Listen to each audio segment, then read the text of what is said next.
নমস্কাৰ ডিডি নিউজৰ সংবাদ লোহিতলৈ স্বাগতম জনাইছো ষ্টুডিঅ'ৰ মজিয়াত মই অশোক কুমাৰ দাস বিস্তাৰিত বাতৰিৰ পূৰ্বে চাই লওঁ আহক আজিৰ বাতৰিৰ শিৰোনাম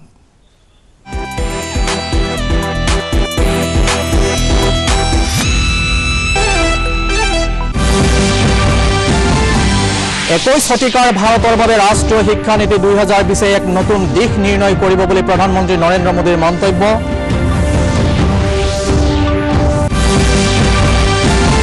ভাৰত আৰু চীনৰ মাজৰ উত্তেজনা উপশমৰ সম্ভাৱনা প্ৰকৃত নিয়ন্ত্ৰণ ৰেখাৰ পৰিস্থিতিৰ ক্ষেত্ৰত পাঁচটা নিৰ্দেশনা মানি চলিবলৈ উভয় দেশৰ সন্মতি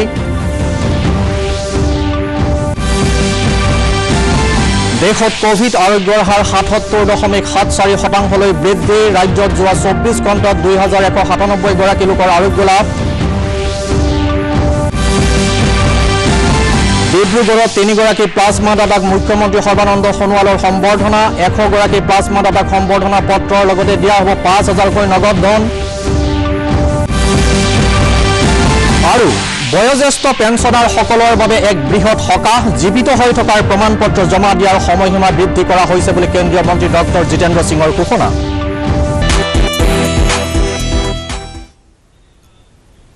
এতিয়া বিস্তাৰিত বাতৰি প্ৰধানমন্ত্ৰী নৰেন্দ্ৰ মোদীয়ে কয় যে ৰাষ্ট্ৰীয় শিক্ষা নীতি 2020 21 শতিকাৰ ভাৰতৰ বাবে এক নতুন দিশ নিৰ্ণয় কৰিব 21 শতিকাত স্কুলীয়া শিক্ষাৰ ওপৰত এখন ৰাষ্ট্ৰীয় সন্মিলনত আজি ভাষণ দিয়ে এই নতুন শিক্ষা নীতি এখন নতুন ভাৰতৰ বাবে অভিলাষ আশা আৰু আৱশ্যকতা পূৰণৰ এক মাধ্যম হ'ব বুলি প্ৰধানমন্ত্ৰীয়ে কয় ৰাষ্ট্ৰীয় শিক্ষা নীতি ৰূপায়ণৰ ক্ষেত্ৰত মাই গভৰ্ণমেণ্ট পৰ্টেলত শিক্ষকসকলৰ পৰা এসপ্তাহৰ ভিতৰতে 15 লাখৰো অধিক পৰামৰ্শ লাভ কৰা হৈছে শিশুসকলৰ বাবে গাণিতিক চিন্তা আৰু বৈজ্ঞানিক মানসিকতাৰ উন্নয়নেই এটা গুৰুত্বপূৰ্ণ কথা বুলি প্ৰধানমন্ত্ৰীয়ে উল্লেখ কৰে শিশুসকলৰ বাবে স্কুললৈ যোৱাৰ পূৰ্বৰ অৱস্থাই হৈছে প্ৰথম বিশেষ অভিজ্ঞতা আমি ছাত্ৰ-ছাত্ৰীসকলৰ বাবে সহজ আৰু উদ্ভাৱনামূলক পদ্ধতিৰ উন্নতি সাধন কৰিব লাগিব বুলি তেওঁ উল্লেখ কৰে जो हमारे देश के भविष्य निर्माण की नींव डाल रहा है एक ऐसा क्षण है जिसमें नए युग के निर्माण के बीज पड़े हैं राष्ट्रीय शिक्षा नीति 21वीं सदी के भारत को नई दिशा देने वाली है दुनिया का हर क्षेत्र बदल गया हर व्यवस्था बदल गई इन 3 दशकों में हमारे जीवन का शायद ही कोई पक्ष हो जो पहले जैसा ही रहा हो लेकिन वो मार्ग जिस पर चलते हुए समाज भविष्य की तरफ बढ़ता है हमारी शिक्षा व्यवस्था वो अब भी पुराने ढर्रे पर ही चल रही थी पुरानी शिक्षा व्यवस्था को बदलना उतना ही आवश्यक था जितना किसी खराब हुए ब्लैक बोर्ड को बदलना आवश्यक होता है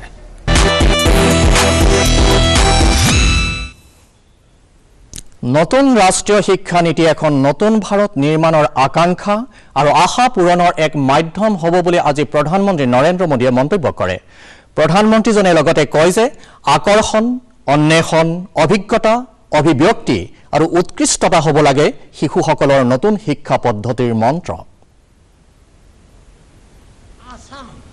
और नए नए तौर तरीकों को बढ़ाना होगा हमारे ये प्रयोग न्यू एज लर्निंग का मूल मंत्र होना चाहिए एंगेज एक्सप्लोर एक्सपीरियंस एक्सप्रेस और एक्सेल यानी कि स्टूडेंट्स अपने रुचि के हिसाब में गतिविधियों में घटनाओं में प्रोजेक्ट्स में एंगेज हो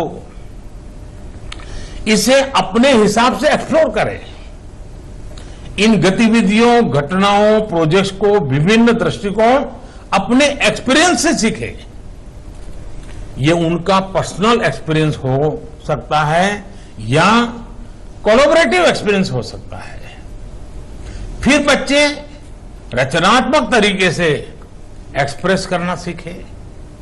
इन सबको मिलाकर ही फिर एक्सेल करने का रास्ता बनता है।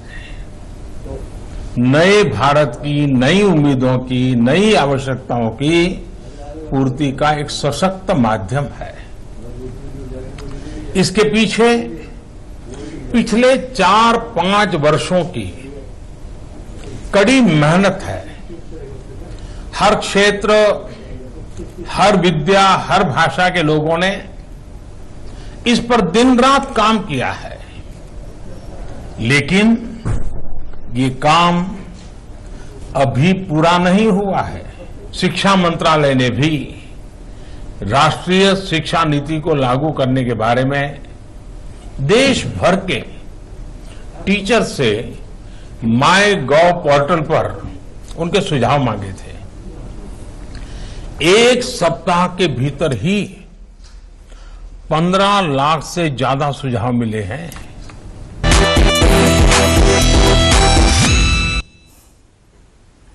प्रकृत नियंत्रण रेखार परिस्थितिर क्षेत्रत भारत और चीने 5टा निर्देशना मानि चलिবলৈ সন্মত হৈছে। বৈদেশিক মন্ত্ৰী ডক্টৰ এছ জয়শংকৰ আৰু চীনৰ বৈদেশিক মন্ত্ৰী ৱাং ইৰ মাজত কালি হোৱা দ্বিপাক্ষিক বৈঠকত এই সিদ্ধান্ত লোৱা হয়। মস্কোত অনুষ্ঠিত এখন সভাত দুয়োগৰাকী মন্ত্ৰীয়ে প্ৰকৃত নিয়ন্ত্ৰণ ৰেখাত উত্তেজনা প্ৰশমনৰ ক্ষেত্ৰত সহমত প্ৰকাশ কৰে। সীমান্তত চলি থকা বৰ্তমানৰ পৰিস্থিতি দুয়োখন দেশৰ স্বাৰ্থতেই অনুকূল নহয় বুলি দুয়োগৰাকী মন্ত্ৰীয়ে সহমত প্ৰকাশ কৰে।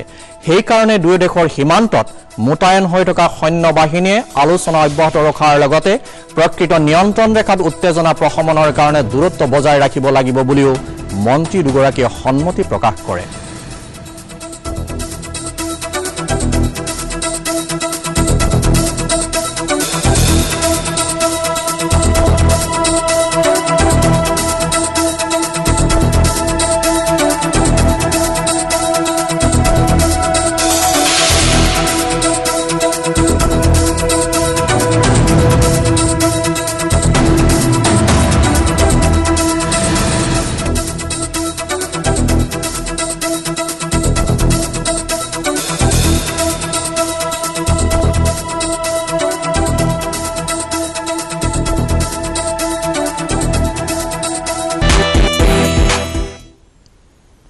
দেশত কোভিড সংক্ৰমণৰ পৰা আৰোগ্য লাভৰ হাৰ ৭৭.৭৪% হৈছে।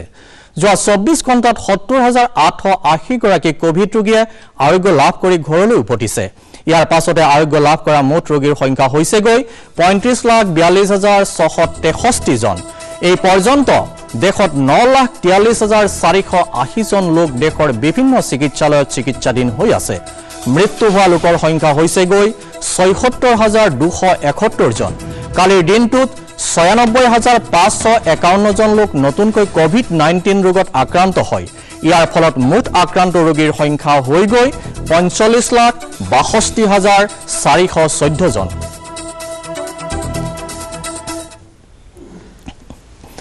ৰাজ্যত কৰোনাৰ সংক্ৰমণ দ্ৰুতগতিত বৃদ্ধি পাইছে। ৰাজ্যখনত মুঠ আক্ৰান্তৰ সংখ্যা ১,৩৫,৮০৫লৈ বৃদ্ধি পোৱাৰ বিপৰীতে ১,০৫,৭০১ গৰাকী লোকে আৰোগ্য লাভ কৰিছে। ৰাজ্যত সক্ৰিয়ভাৱে আক্ৰান্তৰ সংখ্যা হৈছে ২৯,৬৯০। কালিৰ দিনটোত মুঠ ১৮ জন লোকৰ মৃত্যু হোৱাৰ ফলত ৰাজ্যত মৃত্যু হোৱা লোকৰ সংখ্যা হৈছে ৪১৪। ইয়াৰে লখিমপুৰ, কামৰূপ মেট্ৰ', কামৰূপ গ্ৰাম্য, গোলাঘাট, যোৰহাট আৰু হাইলাকান্দিত দুজনকৈ লোকৰ মৃত্যু হোৱাৰ বিপৰীতে চৰাইদেউ, বাক্সা, নগাঁও, কাছাৰ, বৰপেটা আৰু ডিব্ৰুগড়ত এজনকৈ লোকৰ মৃত্যু ঘটিছে। আনহাতে কালিৰ দিনটোত মুঠতে ২,১৯৭ গৰাকী লোক সুস্থ হৈ উঠাৰ পাছত চিকিৎসালয়ৰ পৰা ঘৰলৈ যাবলৈ দিয়া হয়। কালিৰ দিনটোত ৩৫,৩৬৯টা নমুনা পৰীক্ষা কৰাৰ পাছত ২,৭৩৯ জনৰ দেহত কোভিড সংক্ৰমণ ধৰা পৰে বুলি স্বাস্থ্যমন্ত্ৰী ডক্টৰ হিমন্ত বিশ্ব শৰ্মাই টুইটযোগে জানিবলৈ দিয়ে। ইয়াৰ ফলত সক্ৰিয় সংক্ৰমণৰ হাৰ হৈছেগৈ ৭.৭৪%।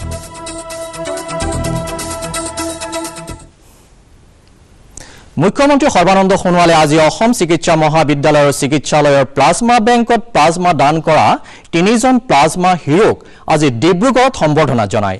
উল্লেখ্য যে সাম্প্ৰতিক কোভিড পৰিস্থিতিত কোভিড-19 ৰোগত আক্ৰান্ত ৰোগীৰ আৰোগ্যৰ দিশত অতিকৈ গুৰুত্বপূৰ্ণ প্লাজমা দানৰ বাবে অধিক সংখ্যাত যোগ্য প্লাজমা দাতাসকলক উৎসাহিত কৰাৰ বাবে ডিব্ৰুগড়ৰ এক অগ্ৰণী সামাজিক সংস্থা মাৰোৱাৰী নাট্য সমিতি আৰু ডিব্ৰুগড় প্ৰেছ ক্লাবে যুটীয়াভাৱে ডিব্ৰুগড় জিলা প্ৰশাসনৰ সহযোগত আজিৰে পৰা প্লাজমা দান কৰা 100 জন প্লাজমা হিৰোক সম্বৰ্ধনা পত্ৰৰ লগতে 5000 টকাকৈ নগদ ধন দি সম্বৰ্ধনা জনোৱাৰ বাবে পদক্ষেপ লৈছিল।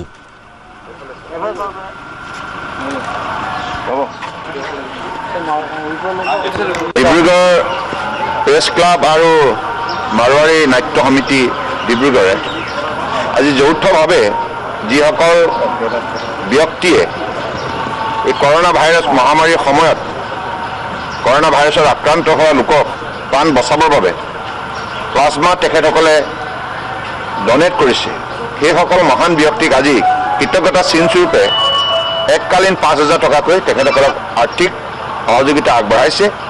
মই ভাবোঁ ডিব্ৰুগড় প্ৰেছ ক্লাব আৰু মাৰোৱাৰী নাট্য সমিতিয়ে এইটো এটা উল্লেখযোগ্য পদক্ষেপ গ্ৰহণ কৰিছে আৰু এনেধৰণৰ কাৰ্যসূচীয়ে হাজাৰজন ৰোগীক প্ৰাণ বচাবৰ বাবে নিশ্চিতভাৱে এটা শক্তিশালী ইতিবাচক পৰিৱেশ নিৰ্মাণ কৰিব। মই পুনৰবাৰ আমাৰ প্লাজমা ডনাৰ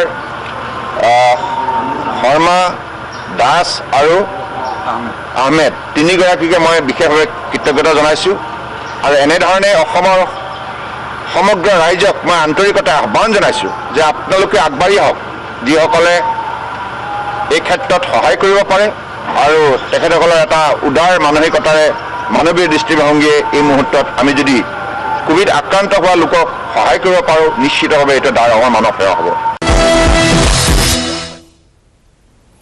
যোৱা 24 ঘণ্টাত সমগ্ৰ দেশতে 11,63,000 কোভিড টেষ্ট সম্পন্ন কৰা হৈছে।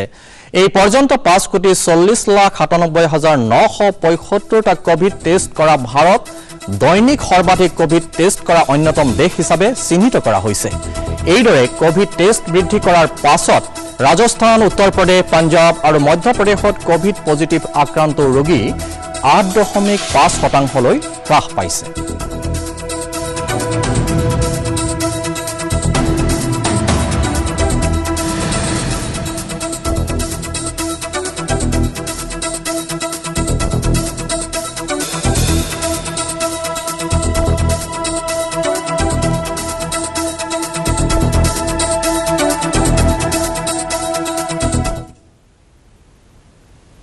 এতিয়া ক্ষন্তেক বিৰতি।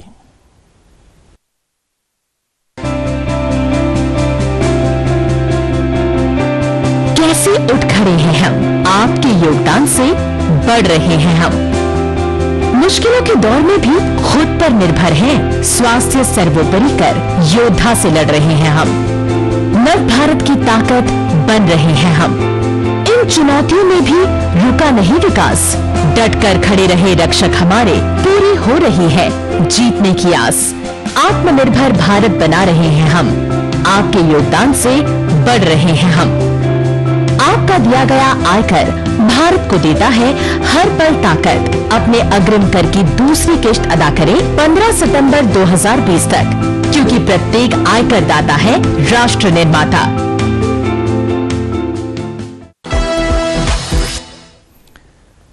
কেন্দ্ৰীয় চৰকাৰে বয়োজ্যেষ্ঠ পেঞ্চনাৰসকল জীৱিত হৈ থকাৰ প্ৰমাণপত্ৰ জমা দিয়াৰ সময়সীমা বৃদ্ধি কৰিছে। আজি কেন্দ্ৰীয় কৰ্মচাৰী ৰাজহুৱা অভিযোগ আৰু পেঞ্চন দপ্তৰৰ মন্ত্ৰী ডক্টৰ জিতেন্দ্ৰ সিঙে সদৰি কৰা মতে পেঞ্চনাৰসকলে 1 নৱেম্বৰ 2020ৰ পৰা 31 ডিচেম্বৰ 2020ৰ ভিতৰত বেংক শাখাত নিজৰ জীৱিত হৈ থকাৰ প্ৰমাণপত্ৰ জমা দিব পাৰিব। অৱশ্যে 80 বছৰৰ ঊৰ্ধৰ পেঞ্চনাৰসকলে 1 অক্টোবৰৰ পৰাই 31 ডিচেম্বৰলৈকে এই প্ৰমাণপত্ৰ জমা দিব পাৰিব। এই সময়খিনিত পেঞ্চনাৰসকলে চলিত পেঞ্চনৰ ধন পাই থাকিব। উল্লেখযোগ্য যে ইয়াৰ পূৰ্বে কেৱল নৱেম্বৰ মাহতে পেঞ্চনাৰসকলে এই প্ৰমাণপত্ৰ বেংকত জমা দিব পাৰিছিল। মন্ত্ৰী ডক্টৰ সিঙে কয় যে সাম্প্ৰতিক কোভিড-19 মহামাৰীৰ পৰিস্থিতি আৰু ই জ্যেষ্ঠ নাগৰিকসকলৰ প্ৰতি সৃষ্টি কৰা সমস্যাৰ প্ৰতি লক্ষ্য ৰাখি এই প্ৰমাণপত্ৰ জমা দিয়াৰ সময়সীমা বৃদ্ধি কৰা হৈছে। স্বাস্থ্য বিভাগে কোভিড-19 ৰোগৰ পৰিপ্ৰেক্ষিতত দুটা গুৰুত্বপূৰ্ণ সিদ্ধান্ত গ্ৰহণ কৰিছে বুলি স্বাস্থ্য মন্ত্ৰী ডক্টৰ হিমন্ত বিশ্ব শৰ্মাই এটা টুইটযোগে প্ৰকাশ কৰিছে।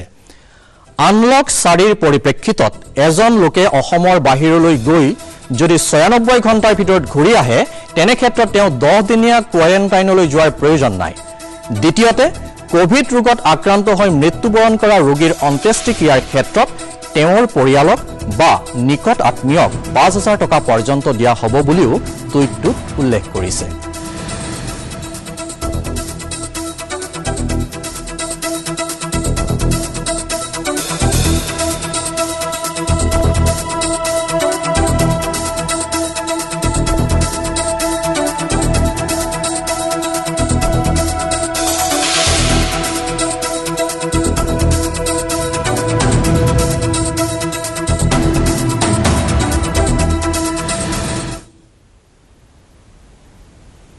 আজি গুৱাহাটীত আৰক্ষী থানা পৰ্যায়ৰ পৃথকীকৰণ ব্যৱস্থাপনা সমিতি জিলা প্ৰশাসন আৰক্ষী বিষয়াসকলৰ সৈতে এক পৰ্যালোচনা বৈঠকত অংশগ্ৰহণ কৰে মন্ত্ৰী ডক্টৰ হিমন্ত বিশ্ব শৰ্মা আৰু পীযুষ হাজৰিকাই এই বৈঠকখনত কোভিড-19ত আক্ৰান্ত ৰোগী আৰু বহিঃ ৰাজ্যৰ পৰা অহা যাত্ৰীসকলক পৃথকীকৰণ সন্দৰ্ভত আলোচনা কৰা হয় বুলি এক টুইটযোগে জানিবলৈ দিছে মন্ত্ৰী হিমন্ত বিশ্ব শৰ্মাই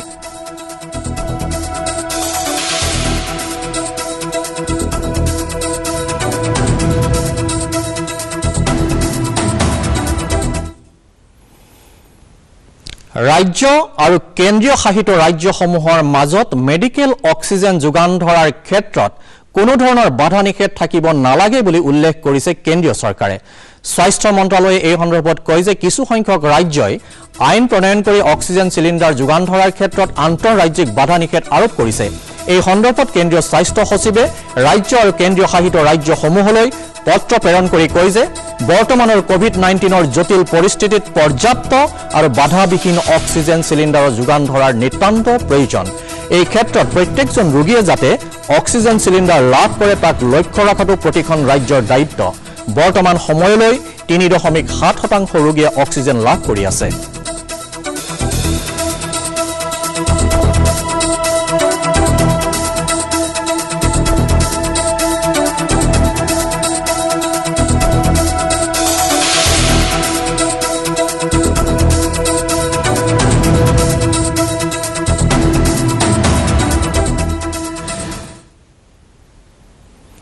কোভিড-19 পৰিস্থিতিৰ সময়ছোৱাত দেশ আৰু বিশ্বই সন্মুখীন হোৱা বিভিন্ন সমস্যা সমাধান কৰিবলৈ সক্ষম হৈছে ভাৰতীয় ষ্টাৰ্টআপসমূহে এই কথা ব্যক্ত কৰিছে কেন্দ্ৰীয় বাণিজ্য আৰু উদ্যোগ মন্ত্ৰী পীযুষ গোয়েলে নতুন দিল্লীত অনুষ্ঠিত হোৱা ৰাজ্যিক ষ্টাৰ্টআপ ৰেংকিং সভাত কেন্দ্ৰীয় মন্ত্ৰী পীযুষ গোয়েলে লগতে কয় যে ভাৰতীয় ষ্টাৰ্টআপসমূহে দেশ আৰু বিশ্বই সন্মুখীন হোৱা বিভিন্ন সমস্যা প্ৰতিভাশালী বিচাৰধাৰাৰে সমাধান কৰি আগুৱাই আহিবলৈ সক্ষম হৈছে কেন্দ্ৰীয় মন্ত্ৰীজনে আৰু কয় যে জনসাধাৰণক অত্যাৱশ্যকীয় সামগ্ৰী ডিজিটেল অৰ্থনীতি আৰু ই-বাণিজ্যৰ জৰিয়তে যোগান ধৰি ষ্টাৰ্টআপসমূহে উদ্ভাৱনী ধাৰণাৰ পৰিচয় দিবলৈ সক্ষম হৈছে ইফালে ৰাজ্যিক ষ্টাৰ্টআপ ৰেংকিঙত গুজৰাট আৰু কেন্দ্ৰীয় শাসিত ৰাজ্য আন্দামান আৰু নিকোবৰ দ্বীপপুঞ্জই বাণিজ্য উৎপাদন আৰু প্ৰযুক্তিৰ শাখাত শ্ৰেষ্ঠ প্ৰদৰ্শন আগবঢ়াবলৈ সক্ষম হৈছে কৰ্ণাটক আৰু কেৰালাই উদ্ভাৱনী উদ্যোগৰ ষ্টাৰ্টআপ ৰেংকিঙত শ্ৰেষ্ঠ প্ৰদৰ্শন আগবঢ়াবলৈ সক্ষম হৈছে ইফালে অসমকে ধৰি কেবাখনো জিলাক ষ্টাৰ্টআপ ৰেংকিঙত উদীয়মান ৰাজ্য হিচাপে ঘোষণা কৰা হৈছে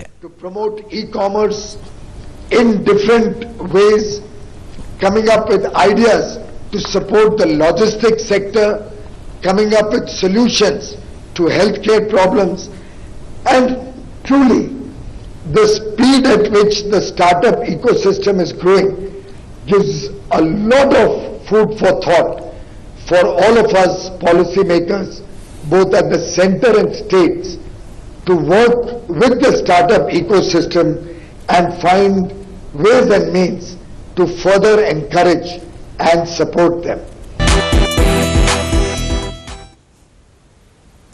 নন পৰিকল্পনাৰে অসমৰ পৰ্যটন ক্ষেত্ৰক নতুন গতি প্ৰদান কৰাৰ প্ৰয়াস কৰিছে অসম পৰ্যটন উন্নয়ন নিগমে কৰোনা সৃষ্ট পৰিস্থিতিক সুবৰ্ণ সুযোগ হিচাপে ব্যৱহাৰ কৰি ৰাজ্যখনৰ পৰ্যটন উন্নয়ন নিগমে কেনেদৰে আগুৱাই নিয়াৰ পৰিকল্পনা কৰিছে চাওঁ আহক আমাৰ সাংবাদিক কমল বৰাৰ এক বিশেষ প্ৰতিবেদন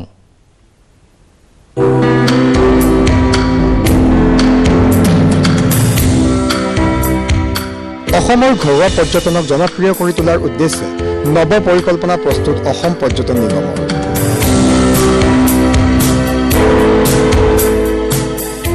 কৰোনাসৃষ্ট বৰ্তমানৰ পৰিস্থিতিক সুবৰ্ণ সুযোগলৈ ৰূপান্তৰিত কৰাৰ চেষ্টা নিগমৰ। দেশৰ আন প্ৰান্তৰ দৰে অসমৰো পৰ্যটন ক্ষেত্ৰক বাৰুকৈ প্ৰভাৱিত কৰিছে কোভিড-19 অতিমাৰীয়ে। এই অতিমাৰীৰ ফলত বিশ্বজুৰি যাতায়াত ব্যৱস্থা ব্যাহত হৈ পৰা পৰ্যটকৰ সংখ্যা প্ৰায় শূন্য হৈ পৰিছে। ইয়াৰ প্ৰভাৱ পৰিলক্ষিত হৈছে পৰ্যটন ক্ষেত্ৰৰ সৈতে জড়িত প্ৰায় প্ৰতিটো খণ্ডতে। কিন্তু সুকীয়া চিন্তাৰে অসমৰ ঘৰুৱা পৰ্যটন ক্ষেত্ৰত এক নতুন ৰূপ দিয়াৰ দিশত প্ৰয়াস অব্যাহত ৰাখিছে অসম পৰ্যটন উন্নয়ন নিগমে।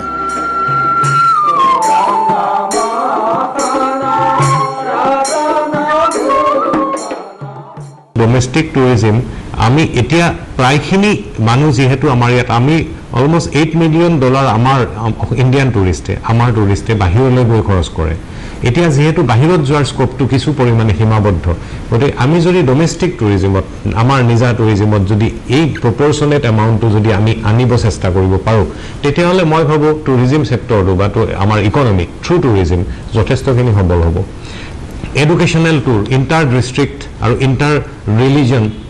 ইণ্টাৰ ৰিজনেল মানে এডুকেশ্যনেল টুৰ ঠিক তেনেকৈ যেতিয়া ছিটুৱেশ্যন ভাল হয়, যেতিয়া ক'ভিড ছিটুৱেশ্যনটো অকণমান প্ৰশমিত হয়, তেতিয়া আমি ভাবিছোঁ যে আমি বাহিৰৰ পৰা নৰ্থ ইষ্টৰ পৰা বা দিল্লী বা বিভিন্ন ঠাইত আমাৰ যেনেকৈ ইয়াৰ পৰা ষ্টুডেণ্ট এক্সকাৰ্ছনত যায়, ঠিক তেনেকৈ বাহিৰৰ আমি যদি এক্সকাৰ্ছন টীম আমি আনিব পাৰোঁ আন ৰাজ্যৰ স্কুলবিলাকৰ, আমাৰ ইয়াত চাবলগীয়া বহুত আছে, আমি সেইখিনিক প্ৰমোট কৰি আছোঁ। অসমত 11টা নতুন টুৰিষ্ট চাৰ্কিট নিৰ্মাণৰ পৰিকল্পনা যুগুতাইছে অসম পৰ্যটন নিগমে।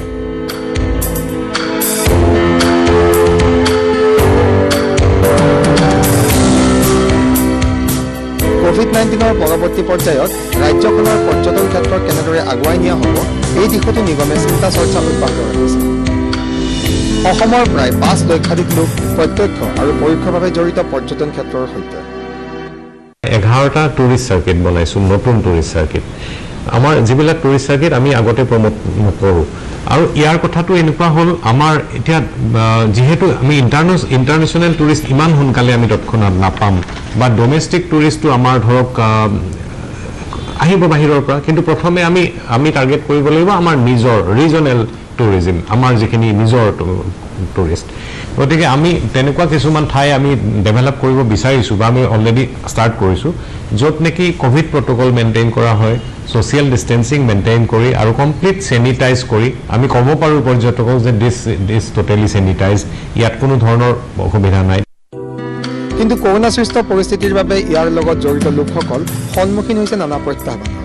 এনে ক্ষেত্ৰত অসম পৰ্যটন উন্নয়ন নিগমৰ এই পদক্ষেপসমূহে পৰ্যটনৰ সৈতে জড়িতসকলৰ মনত আশাৰ সঞ্চাৰ জগাব বুলি আশা কৰা হৈছে।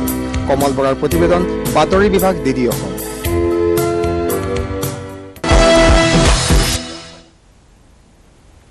লখিমপুৰ জিলাৰ এখন জৈৱিক চাহ বাগিচাই এতিয়া সকলোৰে দৃষ্টি আকৰ্ষণ কৰিছে। চাহ বাগিচাখনৰ পৰা উৎপাদিত জৈৱিক চাহে বৰ্তমান বিশ্বৰ বহু দেশত সমাদৰ লাভ কৰিছে। এই বাগানৰ চাহ সম্পূৰ্ণৰূপে জৈৱিক পদ্ধতিৰে উৎপাদন কৰা হয়। চাহক এই সন্দৰ্ভত DD অসমৰ বাতৰি বিভাগৰ লখিমপুৰৰ সংবাদদাতা দয়াল কৃষ্ণ নাথৰ এক বিশেষ প্ৰতিবেদন।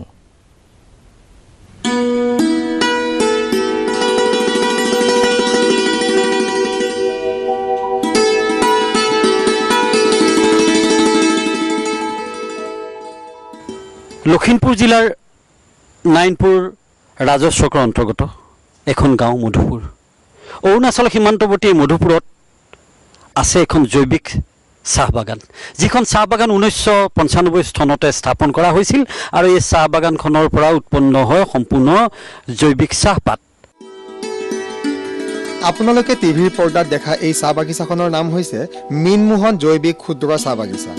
লখিমপুৰ জিলাৰ নাৰায়ণপুৰৰ মধুপুৰ গাঁৱত থকা এই ক্ষুদ্ৰ চাহ বাগিচাখন এতিয়া জৈৱিক চাহৰ প্ৰাণকেন্দ্ৰ।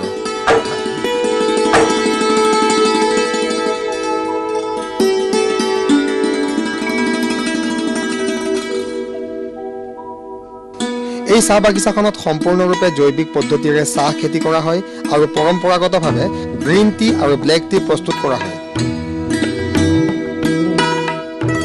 এই চাহ বাগিচাখন উত্তৰ পূৰ্বাঞ্চলৰ প্ৰথমখন জৈৱিক ক্ষুদ্ৰ চাহ হিচাপে চিহ্নিত হৈছে।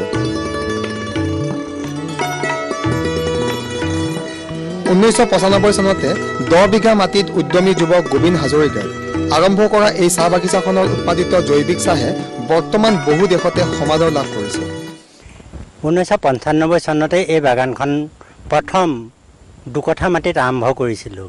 96 চনত যেতিয়া প্লাকিং হ'ব হ'ল, দেখিলোঁ দেখোন পাত ছিঙিব হ'ল। এতিয়া পাতটো মই কি কৰিম, কাৰণ এয়া পাতটো কোনেও নলয়। তেতিয়া মই কি কৰিছিলোঁ, আমাৰ অসমীয়াৰ ঢেঁকী, সেই ঢেঁকীত খুন্দি পেলাই মই চাইছিলোঁ, কাৰণ ইয়াত চাহ হ'বনে নহয়। তেতিয়া ঢেঁকীত খুন্দি চাহটো মই ভাজোঁ, কিন্তু নজনাৰ কাৰণে মোৰ চাহটো হোৱা নাছিল। আৰু সেই সম্পূৰ্ণ চাহ হৈছেগৈ 2001 চনত। এই বাগানৰ চাহ জৈৱিক পদ্ধতিৰে উৎপাদন কৰি ঢেঁকীত খুন্দি কেৰাহীত ভাজি শুকুৱাই প্ৰস্তুত কৰা হয়। বৰ্তমান ডেনমাৰ্ক, জাপান, অষ্ট্ৰিয়া, জাৰ্মানী আদি দেশলৈ এই বাগানৰ চাহপাত ৰপ্তানি কৰা হয়। এই ক্ষেত্ৰত গোবিন্দ হাজৰিকাই কয় যে অসমৰ যুৱকসকলে এনে পদ্ধতিৰে জৈৱিক চাহ বাগিচা স্থাপন কৰি এক বিপ্লৱৰ সূচনা কৰিব পাৰে, যাৰ পৰা মাহেকত 40,000ৰ পৰা 1 লাখ টকা উপাৰ্জন কৰিব পাৰিব। 7 চনৰ পৰা এক্সপৰ্ট কৰিছোঁ। এই 7 চনত চাহটো কানাডাৰ পেগি কাছিল, তেওঁলোকে সহায়, তেওঁলোকে ক'লে যে আমি কানাডাত চাহটো বিক্ৰী কৰাৰ ব্যৱস্থা কৰোঁ আপোনাৰ চাহটো, সেইকাৰণে আমি চাহ অলপ ইয়াৰ পৰা কিনি নিওঁ। তেতিয়া 80 কেজি চাহ লৈ গৈছিল তেওঁলোকে, আৰু সেই চাহটো নি তেওঁলোকে তাত পেকেজিং কৰিছেগৈ মধুপুৰ ভিলেজ টি নামাৰ কাৰণে।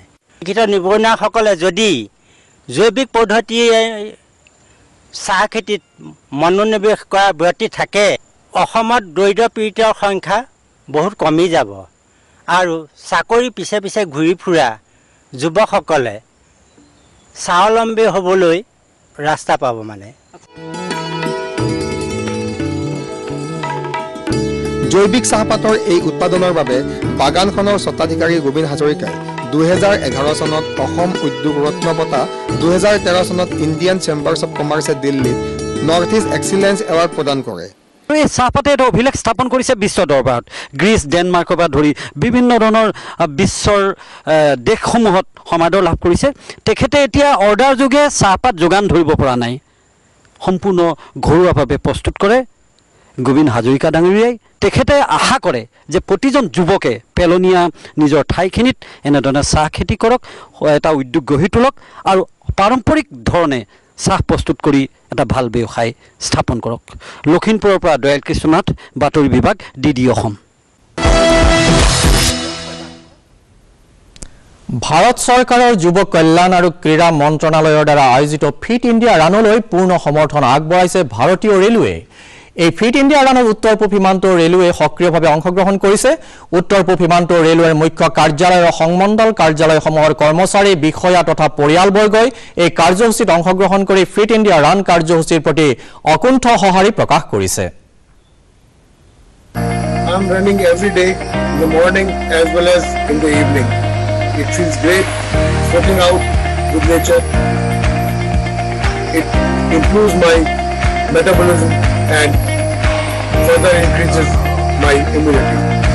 Ministry of Youth Affairs and Sports has taken an initiative, Fit India Freedom Run under Fit India Movement.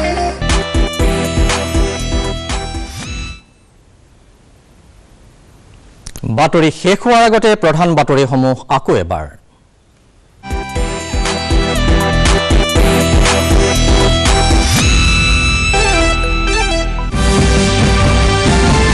21 শতিকাৰ ভাৰতৰ বাবে ৰাষ্ট্ৰীয় শিক্ষা নীতি 2020 এক নতুন দিশ নিৰ্ণয় কৰিব বুলি প্ৰধানমন্ত্ৰী নৰেন্দ্ৰ মোদীৰ মন্তব্য।